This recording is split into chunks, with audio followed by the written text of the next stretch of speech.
Hello, everyone. So nice to be here with you. This is where the rubber meets the road from the open door.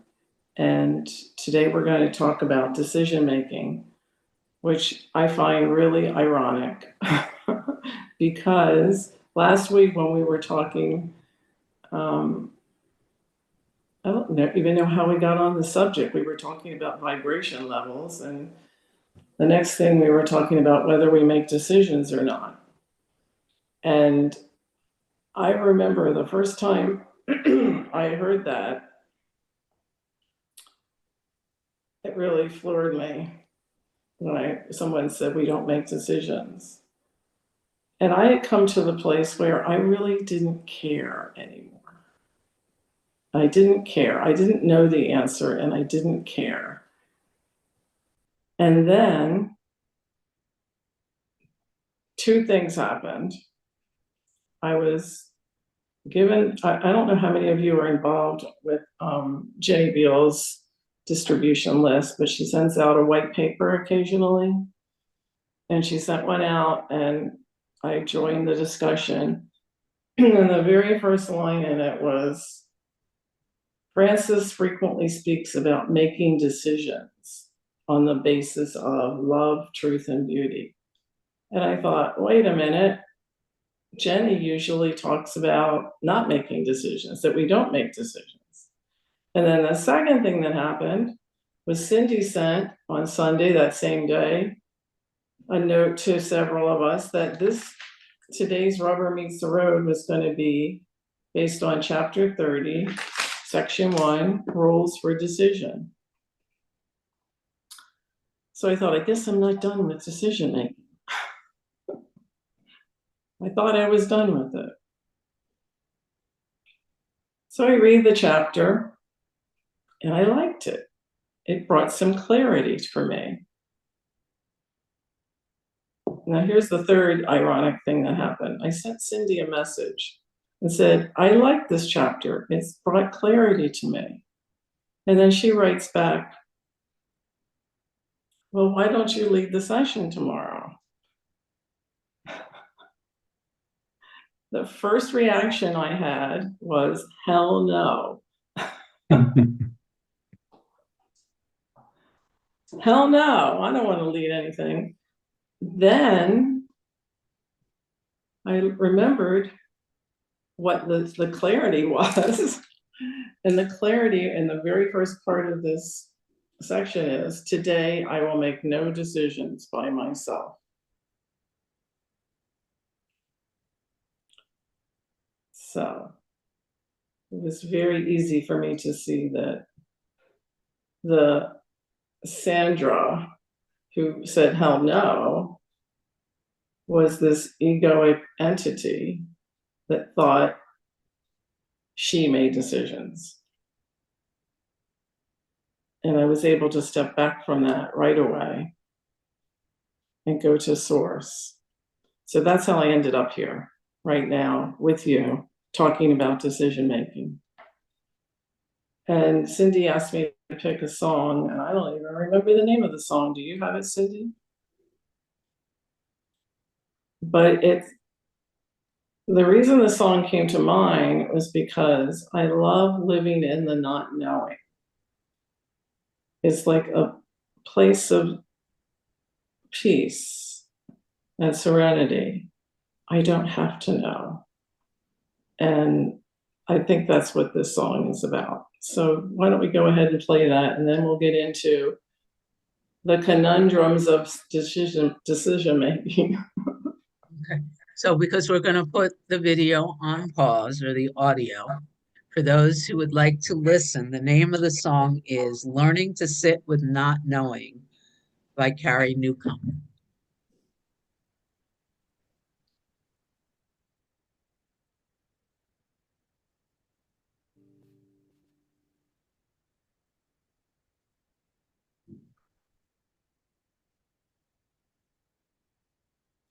Record.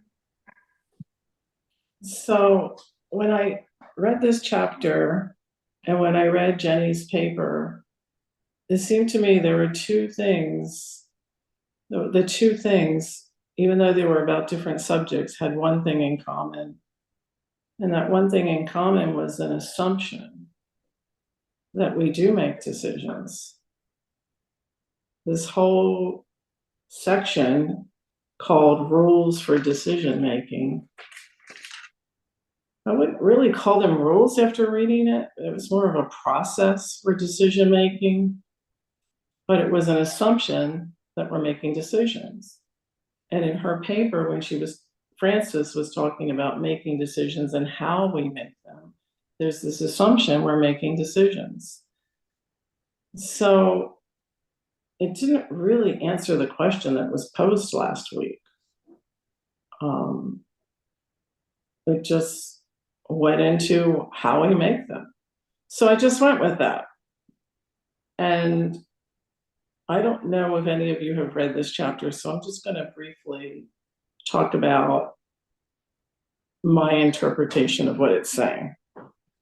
The first thing in this Course in Miracles chapter is that, you're supposed to think about the kind of day you want,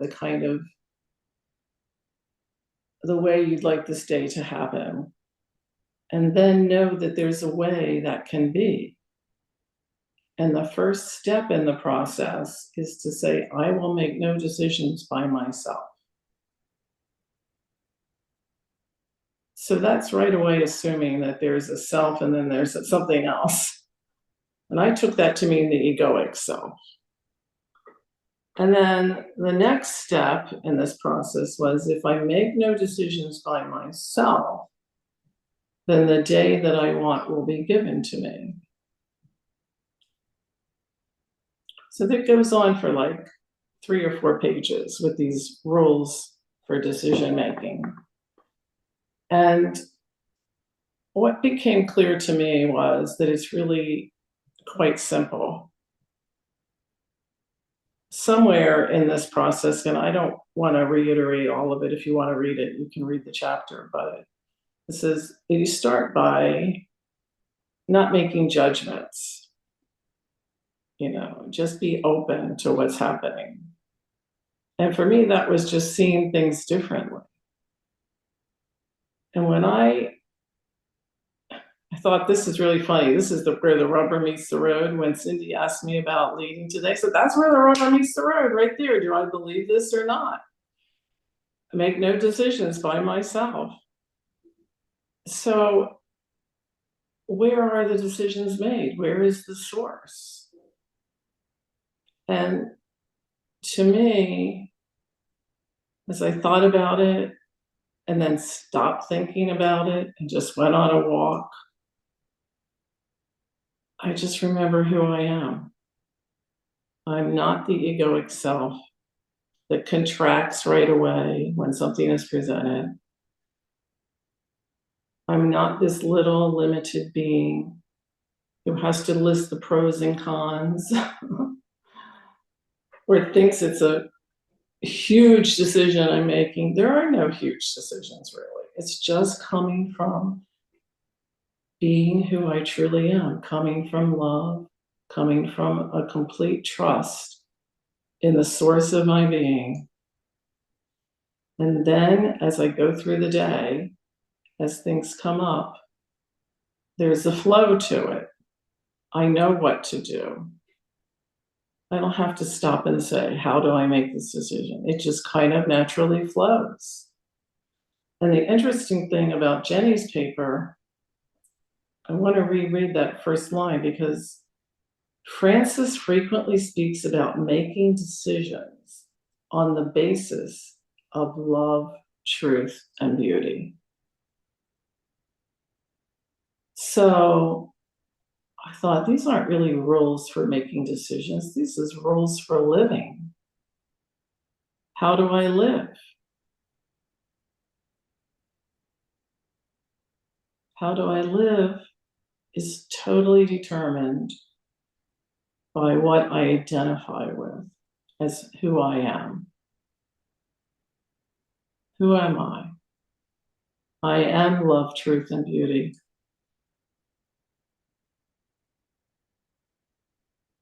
Each of us is love, truth, and beauty.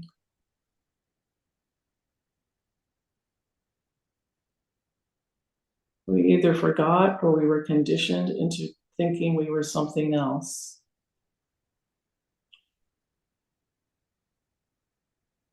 When I know who I am and I know I love truth and beauty, somehow decisions are made. And if I forget and there's a mistake, like it said in the song, so what? It doesn't matter. Is there really a mistake? And the other thing that used to confuse me was this egoic self, true self. Of course, I want to live this life. I don't even want to say my life. I want to live this particular life where I'm here for a little bit of time, encapsulated, seemingly encapsulated in this body with this personality. Of course, I want to live that according to truth and beauty and love. And so it becomes not a 7-step process that's outlined in this. I mean, there's like 7 steps and there's subcategories to each step. I don't really need that. All I need to know is who I am and to act from that source. And because I am a seemingly separate body walking through this world dealing with other separate bodies, what becomes so important in living life or decision making is how I interact. And it's not so much what I do or what I say, it's who am I while I'm doing it. That's the only decision point. And it seems to me that lines up very nicely with what Cindy was telling us last week. Where do I place my attention? Who am I at that point as I'm meeting people, going about my day? When I am in complete identity with truth, love, beauty, wisdom, all that is, then decisions get made. I don't even call them decisions. Seeing is different. It flows. And that's the clarity I came to as I was reading this. Is there anything else in here? I mean, I can decide at least I can decide what I feel now. That's part of it. It reminds me of I could see peace instead of this. When I slip into the character.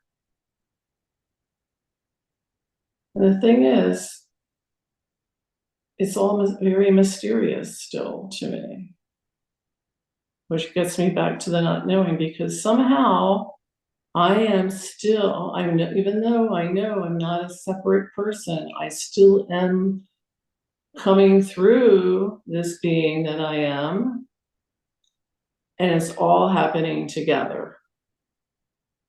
It's not separate. It's all one. I can see during the learning phase that I need, like the Course speaks to it as if we are separate, which seems somehow necessary before you realize I was all one to begin with.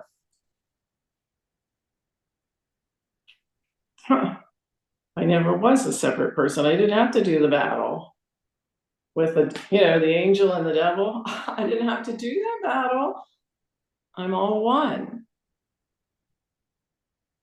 And so I just come right back to the beginning. I don't know. I don't know about this whole decision-making dilemma. All I know is I know who I am. And I know that I love freely and completely and wholly, and it makes me cry with joy. There was a part in this paper, I don't want to talk too much longer, but there was a part in this paper from Jenny that was so beautiful that I thought I'd read it to you. It's a quick little part where Frances is talking about how we interact with other people which seems to bring up lots of seeming decisions. But here's how he talked about talking with other people or being with other people. He says, be open to the possibility that the person you are talking to is not a person after all. I mean, it's a person, but it's not a limited person. It is this unknown reality, this immensity. Talk to the immensity. Talk to the eternity. Talk to the intelligence. And I would just throw in the little Sandra thing. You don't even have to talk, but talk to the universe, talk to God. As you talk to people, talk to love, to the love in them, talk to the child in them. And on some level, to me, that's what the Course means when it says, make no decisions by myself. Myself being this little limited character. Rana. Good morning. Good morning. Good morning, sweetheart. Oh, thank you, my love. Thank you. Oh, I love you. You exhibited so much of, I guess I would use a recovery phrase. You have what I want. Thank you. You have it. You have it. I know, but I needed this today. I needed this reflection. I needed the slowing down. I needed to keep my head where my feet are. And I just loved it that video showed so many feet, you know. I'm going to cry, I think. I don't know, whatever. After reading this and sitting with it, what came to me was there are no wrong decisions. And that's on a couple of levels, you know. Are there really mistakes, right? If we go back to the conversations that we've had the past couple of gatherings, it's like, you know, there's no choice, the script is written, where's the decision making? And, you know, but again, you know, this is a how-to, right? If I'm going to be in physical form here and have to navigate this is a great how-to. And it shows me how to. I like that you said there's an assumption that there's decision making, and I substituted that word, the word belief. Right? That's a very strong belief that I'm making decisions, and that keeps illusion in place so I can again navigate through this physical world, but I'm not ignorant anymore. You know, I know it's illusion. So there's that knowing too, you know.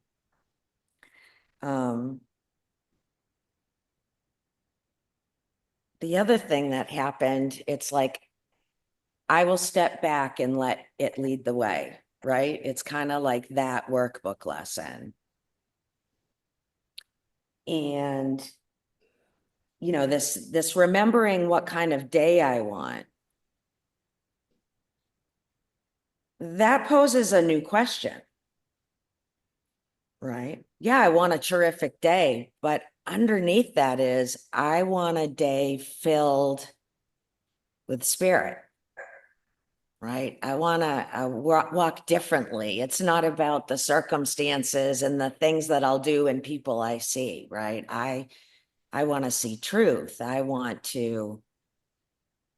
So that's the real question. And so it says, remember once again the day you want and recognize something has occurred which is not part of it.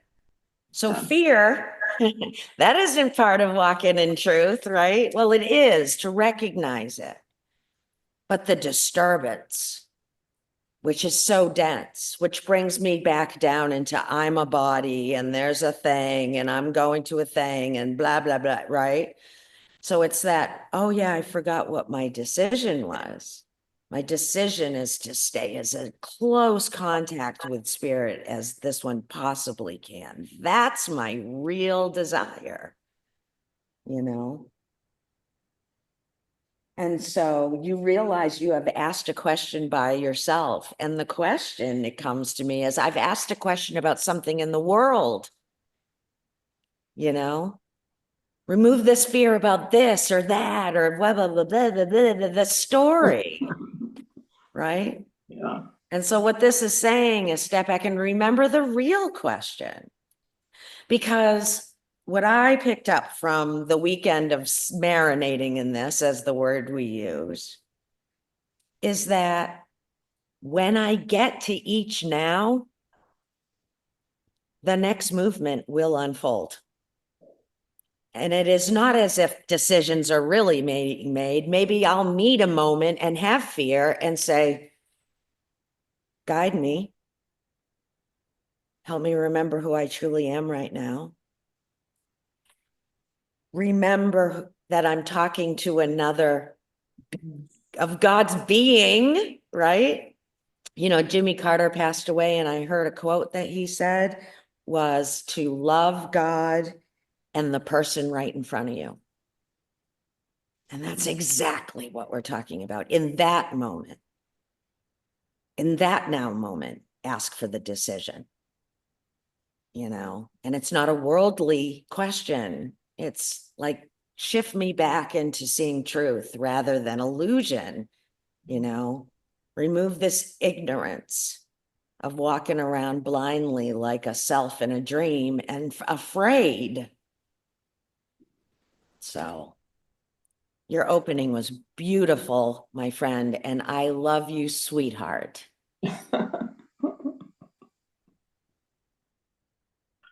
Thank you, Rana. Andrew. Yes, thank you. Sandra, I totally agree with you on your process of making decisions.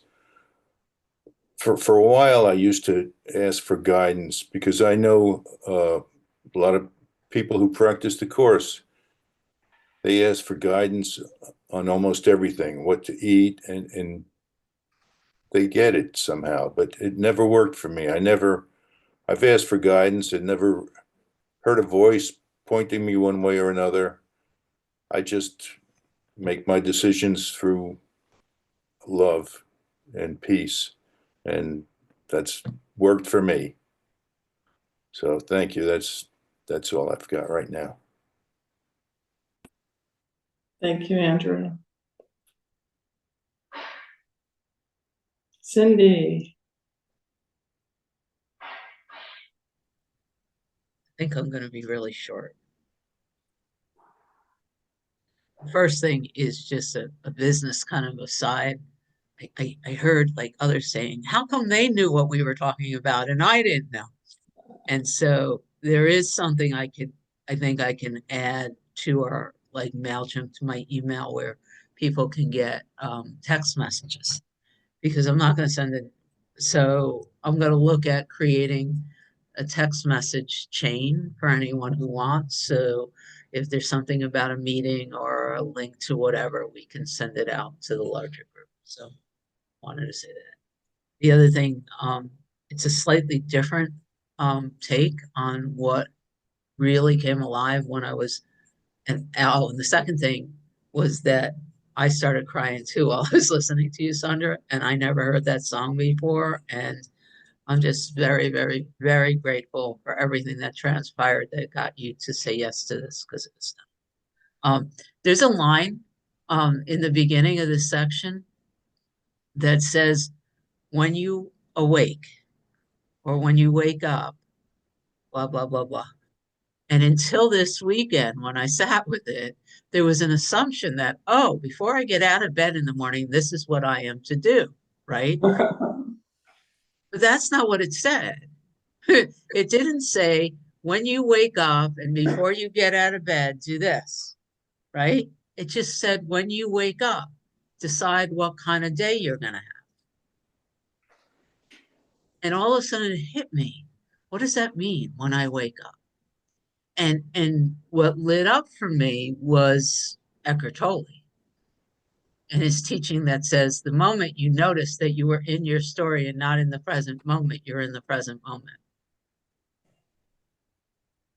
And so all of a sudden, everything about the teaching sort of shifted. It's not something to add to my to-do list before I brush my teeth in the morning. It's literally, I was in my head, not in the present moment. I know that because I just woke up to the present moment. What do I want from this moment? And for me, actually, because of the work I'm doing with the guides in Paul Selick, there was an exercise where the guides literally said, in the next 24 hours, and I did it right away, they literally said, take a walk and ask what it is you want to create. And the invitation was to ask your higher self what it is you're going to create through you. And there was something here that says, this isn't going to work. But I did it anyway. And within a half hour reading that, I went outside, and within 20 steps, it literally stopped me cold because the whole thing dropped. What is Cindy creating? To be in her knowing that what I am is divinely loved, cherished, and perfectly cared for, that I am never alone and fully supported. And this was the line that when I told Amy, she's like, ah! And then the last line was that the way it's to know that I am safe and celebrated in the embodiment and the expression of my happy. And literally that's become, this is what this experience is looking to create. So the way this landed for me this weekend was not when I wake up in the morning, because that's a to-do that gets really, I guess, but every time I notice I was in my head, I'm back in my body. That's the moment that I wake up. And that's when I can remember, oh, this is what I am creating. As long as I don't make a decision by myself, this is what I'm experiencing. And so everything that led to that moment is a gift. Thank you. That's what I got. Thank you, Cindy. And thank you for the gift of where the rubber meets the road. Because I was like all very, flying high with this lesson. And then you send that message and I went, and boom, the ego came right in. Right like that. And I got to see, wow, look at that. Look how quickly the ego wanted me to go to fear. But I don't know if this is a decision or not. But what happened was, I'm not playing that game anymore. No way. I immediately just went, poof.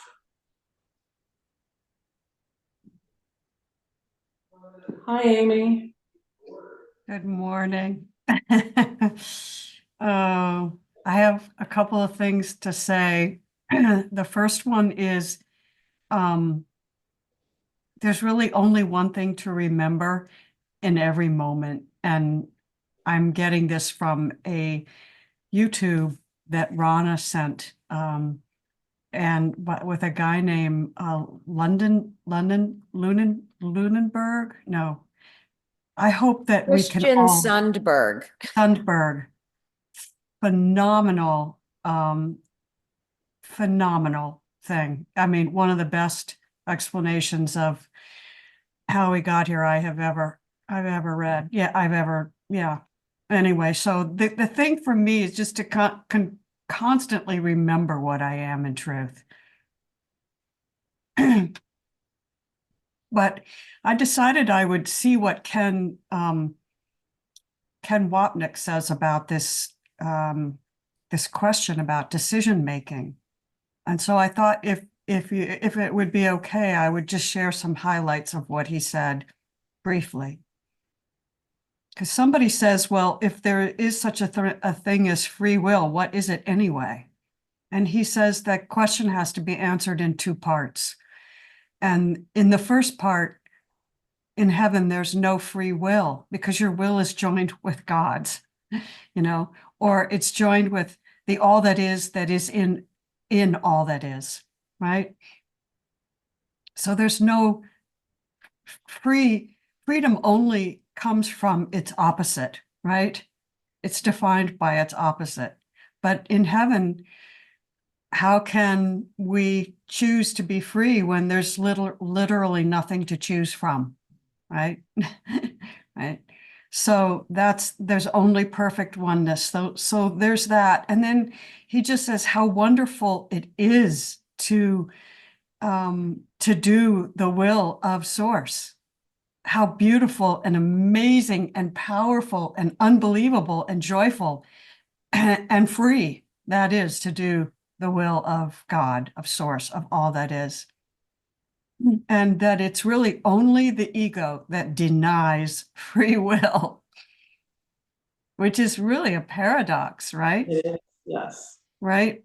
And so he says that then the second part of the question is, in the dream, it does appear that there is the need to make a choice, but there are only two choices. You can either, recognize your divine will is one with all that is already, or you can continue to resist and have fun with it. And so that's really it. There's so at the level of the divine, at the level of reality, there's no choice. It's only seems to be a choice here. And the only choice here is to choose whether you want to be in resistance or whether you want to remember what you are. Right? And if you remember what you are, as Rana said, there's no bad choice. There are infinite possibilities in God's mind. It doesn't matter what you choose. If you choose knowing that you're the infinite indivisible, whatever happens will be experienced by the infinite indivisible, which is what you are. And it's all good. So that's what Ken says. Thank you. And this discussion is such at a different level to me than when I would hear the words, we're puppets, or the script is written. To me, that never really got to the truth of being. The truth to me is this miraculous, amazing recognition that who I am knows. I know what to do. That I knows exactly what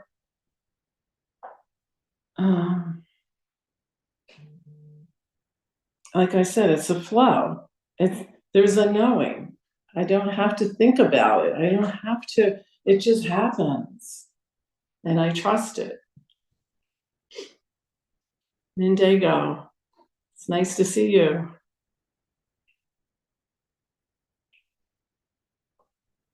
Hi, so great to be here always.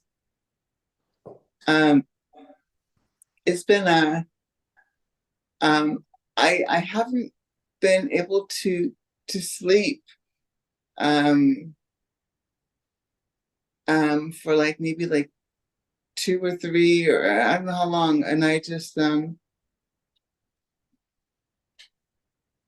then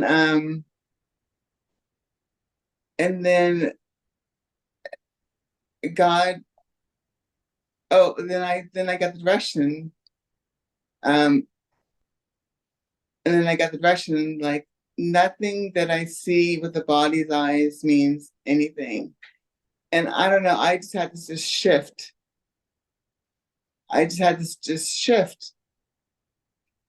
And I just started to like write everything down and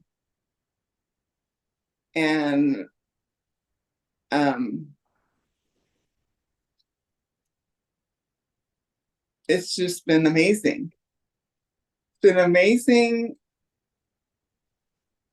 to have this experience and to trust it and to trust whatever my body is feeling it and to know that it's for me.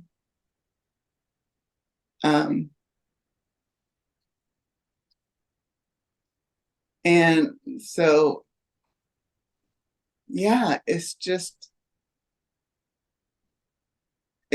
been such all of it's just a gift.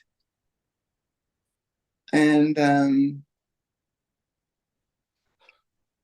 yeah, I'm now it's just like I'm bringing everything in, and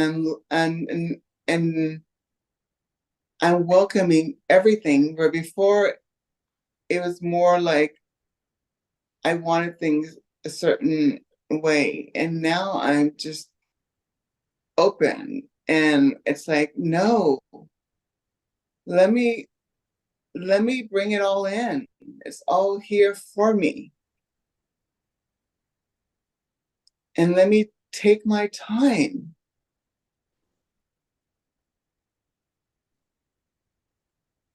And just love all of it. The pain or whatever. Let me just love all of it. It's all here for me.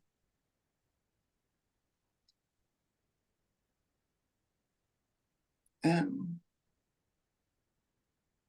I'm just so happy to be here. Thank you. Thank you, Nindigo. I feel your love. Richard, good morning, Richard. Morning, everyone. Great subject, great sharing. I love this. I agree with everything everybody said. So, what I've struggled with in the past with my course study is the whole idea of there's a point in the course where says we but see the dream from a point at which it ended, believing we make it once again. So when it came to decision making in the course, I went, how can there be any decisions made in reality? There's nothing to decide.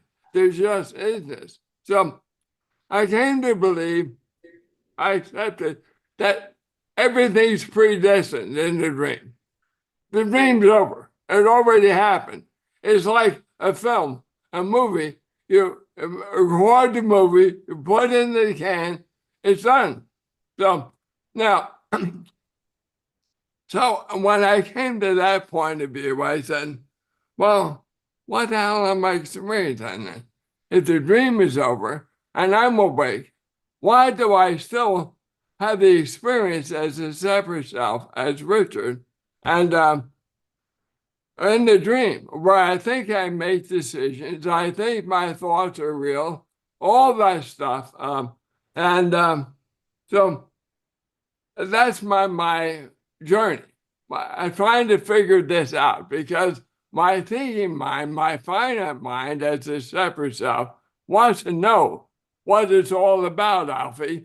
So I want to figure it out, and that's my path. And most of us, when we share how we thought or how we think as part of our process. And I love the fact that somebody said, we are the infinite energy that we all are, manifesting itself through each of us. And each of us are different. Within the dream, we have a different upbringing, we have a different sex, a different race, a different nationality, whatever it is.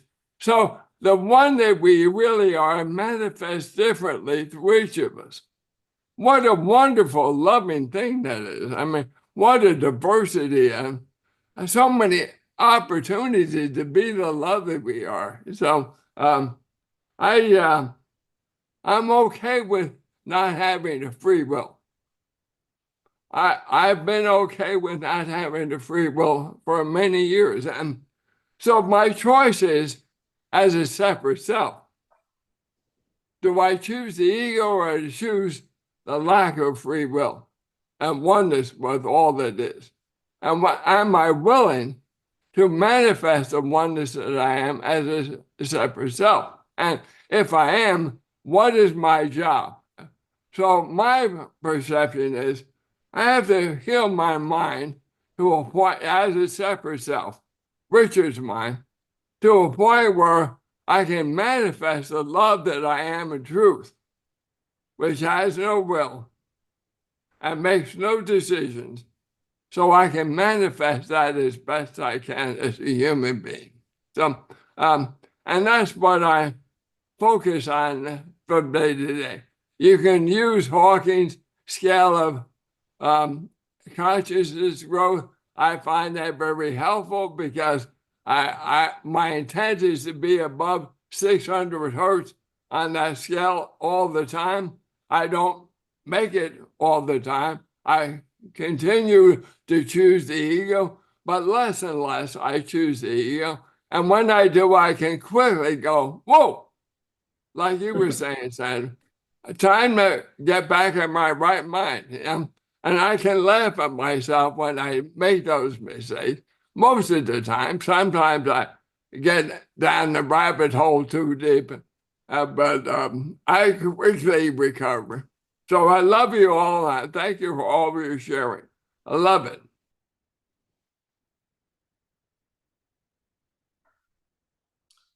Hi, Libby.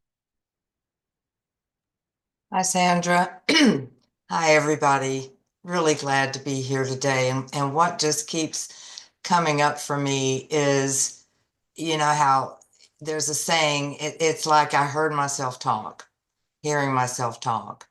And when I come to an open door, it's like I hear the big S self talk through each of you and affirm what I know to be true. And I don't, because I still get in my way, I don't have, I love the different ways I get to hear it because I don't always know how to express it. And so that's why I sit here and I nod a lot or whatever. But you know, there's so much that is like I'm hearing myself, the big self that I am, that we all are, talk and speak truth. And so I'm just really, really grateful for that. And there's so much that I resonate with, and I'm just really, really grateful to have an open door to come to where these discussions can happen and the affirmation is there, and it's yes, you know, and it's always yes and you know, and I just am incredibly, incredibly grateful for the being a part of this group and to get to hear how you walk through the world in your truth and with, you know, manage when the ego wants to come in. And I know that rabbit hole intimately, Richard, that you referred to. And yeah, a lot of it is not going down as deep as I used to. And I don't have to do any of this alone because, you know, we're not alone. We're all the big ass self playing with itself. And, you know, I'm just love to have y'all to play with. Thanks for being playmates. And, you know, and I love that you brought up the child, Sandra, you know, and because we're born knowing. And you know, before I watched the video that Amy referenced, I have a great grandnephew, Silas, who, oh my goodness gracious. I mean, from the minute he popped out, he is joy personified. He is what we are. And as he's, when he was 7 months old, I was like, I don't want you to get any older, And I really had just gotten into thoughts of, almost sadness of that he has to grow up and experience life.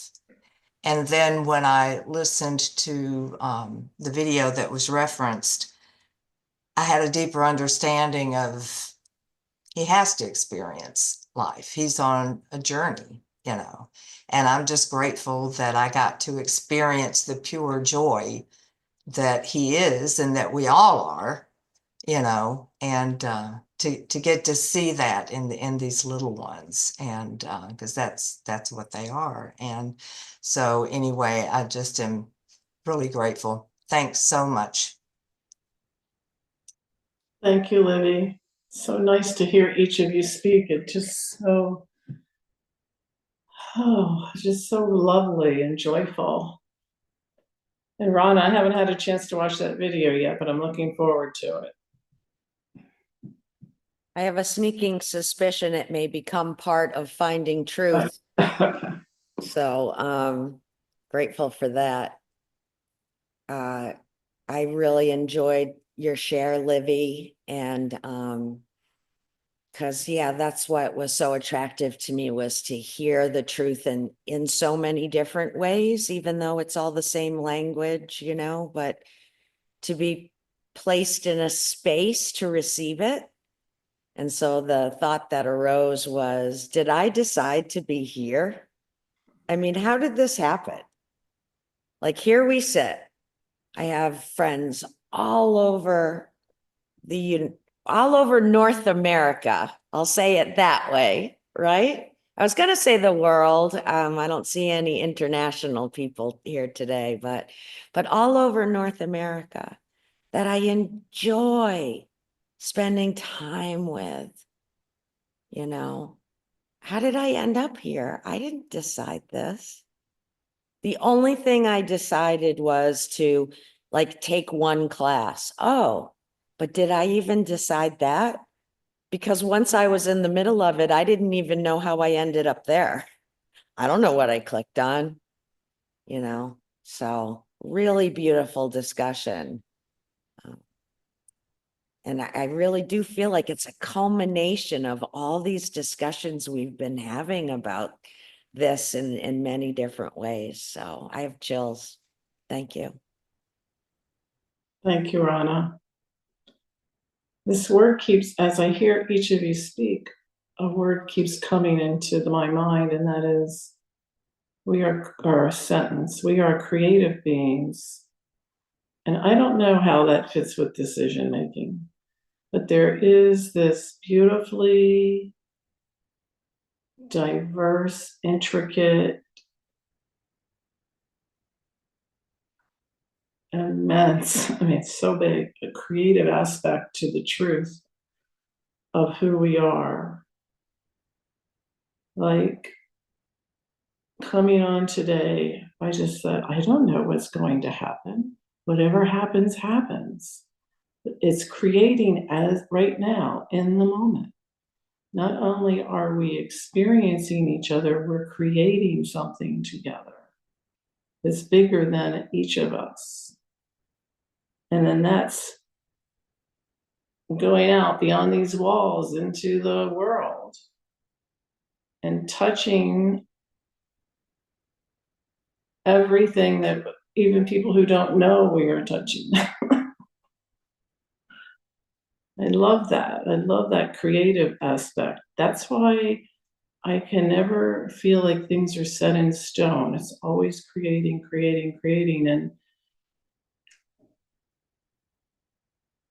and identifying with the source. Amy. I'm just reading a little bit more, and Rana's question, did I make myself be here? That was it was really rhetorical, because of course the answer is no. right? And so it's really, this is one of the things I love about the non-dual teachings is their logic. You know, and so the question is, you know, if I didn't create this moment, then how can I create the next one? It just happens, right? It just happens, and the lesson says your day is not at random. That's what this chapter 30 says. Your day is not at random. And then it says, but all you have to do is ask for your decision to be joined, and it's done. You know, just ask for it to be joined, and there you are. Right? And it says the decisions are made by you and your advisor for yourself and the world, right? And your advisor for yourself and the world. Wow. Who's the advisor? Right? Hmm. Who do you say the advisor is? It's got to be you. It's got to be your higher self, because there's no separation. And you know, the universe has gotten someone at my front door, so I have to go answer. David, did you want to speak? You're I didn't muted. know if we had enough time because I don't know how long the wrap up is. Yeah, but what I was thinking about when we talk about creative and created, you know, I don't know if we're created. I mean, that's a word, and you know, we exist. The flow of awareness exists. Maybe it didn't exist at one time, but if it exists, you know, it exists now. So maybe it was created. But what I'm thinking about is from there we are creative to integrate this into our mind, body, ego, tortured life, and to wake it up and make sense of it. So and so in other words, you know, so our job is to take all that wonderful knowledge, isness, and bring it down to where we can live with it and deal with it and appreciate it and wake up to it. So I don't know if that makes any sense, but that's what came to me today. Thank you. And Richard, we still have a few minutes. Does anyone else? I have nothing. I have no wrap up. Well, there's a couple of things I could say as a wrap up, or just because Richard doesn't come on Thursdays. I don't know if he can make it this Thursday. So I've started the next audio for Thursday is Aaron Apke, and the title is, you know, a review of the law of one. But so I wanted to state that because that came from Richard. Richard said Aaron Apke is the greatest being to describe whatever. I don't know. But the reason, like, I'm just sitting here because I don't know if anybody else has listened to this yet. They're very easy to listen to. But the gentleman who's interviewing Aaron Apke and Aaron Apke, they started talking about NDEs, and I just started laughing. This interviewer's like, I talked to, I don't know, 60, 70 people about their NDEs, and here's the reason why they're so important. And I'm sitting here going, yeah, there's only one. So I wanted to put it out there about that on Thursday. You know, whatever we're doing at an open door, it seems to be creating an interesting tapestry. Richard put his hand up. What was that? I said, is that already available? That information available? If you go to the page, the replay page, it's okay. It's there. All right. Talking Thanks. about synchronicity, what I was going to say originally when I had my hand up was Aaron Apke and the law of one talked about, and you will probably hear this, and maybe not in the video that Cindy's recommended for Thursday, but that when you talk to your higher self, you're actually talking to the seventh density of yourself on the seventh density. And right now we're in the third density. And when you raise yourself, your mind to the higher self, you're actually talking to yourself as a higher density. And everything happens in the moment. Everything's happening right now. So there is no future. There is no past. Everything happens right now. So we can experience anything at all right now. So I just wanted to add that since you were going to talk about Aaron and the law of one on Thursday. Hopefully I can make it.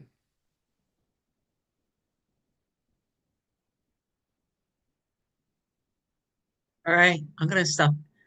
Before I stop the record, I just want to say, brilliant, Sandra. And just in general, like if anybody has a desire to lead this or another of the classes, Cindy here, her ego's not attached to being in charge or being whatever. Whatever we're creating here, know that we're creating it. It was brilliant, Sandra. I'm so glad that that this arose like that. Now I hit the stop.